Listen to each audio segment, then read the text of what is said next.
ہے کی کہانی۔ ہے کا گاؤں بہت خوبصورت تھا۔ گاؤں کے سب لوگ مل جل کر رہتے تھے۔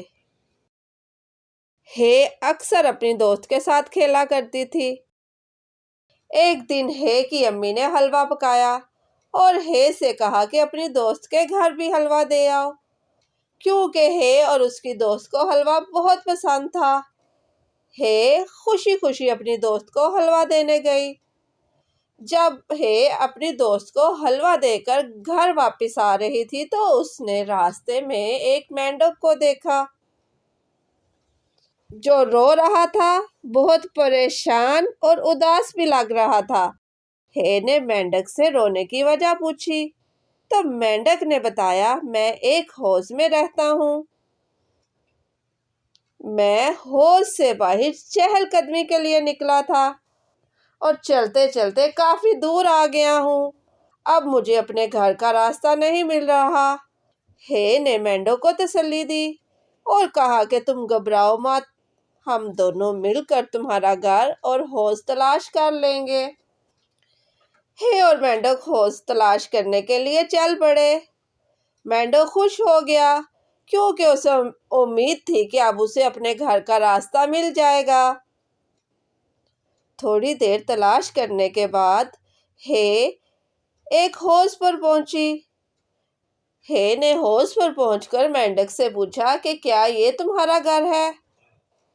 مینڈک نے جواب دیا، نہیں، یہ میرا گھر نہیں ہے۔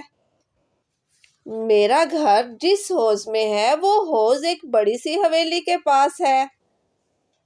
ہے نے کہا کہ پریشان مت ہو، چلو آگے چلتے ہیں۔ تھوڑی دیر تلاش کرنے کے بعد ہے کو ایک بڑی حویلی نظر آئی اور اس حویلی کے سامنے ایک حوض بھی موجود تھا۔ حوض کو دیکھ کر ہے نے مینڈک سے پوچھا کہ کیا وہ تمہارا گھر ہے؟ حوض کو دیکھ کر مینڈک بہت خوش ہوا اور ہے کو بتایا کہ ہاں، یہی میرا گھر ہے۔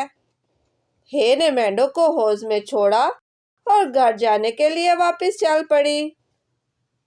مینڈک نے ہے کو الوداع کہا اور اس کی رحم دلی اور مدد کرنے پر اس کا شکریہ ادا کیا۔ ہے نے مینڈک سے کہا کہ شکریہ کی کوئی ضرورت نہیں، ہم سب کو مشکل وقت میں ایک دوسرے کی مدد کرنی چاہیے اور ایک دوسرے کے کام آنا چاہیے۔ ہے مینڈک کو حوض میں اس کے گھر چھوڑ کر اپنے گھر واپس آ گئی۔